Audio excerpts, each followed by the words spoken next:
one of the passages that comes to mind is in John 15. Yeah, that's a good one. John 11. 15, 11. These things, Jesus is saying, these things I have spoken to you, that my joy may be in you, and that your joy may be full. Now notice the source of our joy. It's Jesus' joy. The joy of Jesus should be in us. And when it is, our joy will be full. And on that whole connection between happiness and joy and gladness, take these verses, for instance, in the New International Version.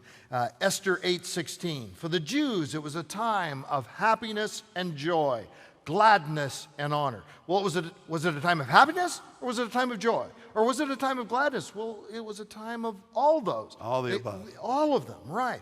In Psalm 68:3, may the righteous be glad and rejoice before God. May they be happy and joyful. There's no contradiction between happy and joyful. They mean essentially the same thing.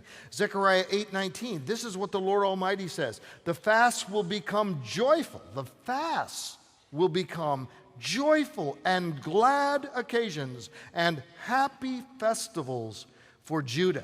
Or the Holman Christian Standard Bible in Job 20 verse 5. The joy of the wicked has been brief, and the happiness of the godless has lasted only a moment. Well, see, sometimes people think, well, joy is the spiritual one and it's never used of unbelievers. Well, it is. The joy of the wicked. Okay? They have a short-term joy, and they have a short-term happiness. The godless do. But there's a fundamental difference between their happiness and joy and that of the believer, because theirs is based on something that's passing. Scripture talks about the passing pleasures of sin. But our joy, our happiness is based on eternal realities, a God who loves us, who went to the cross for us. Psalm 89:15 in the Holman. Happy are the people who know the joyful shout.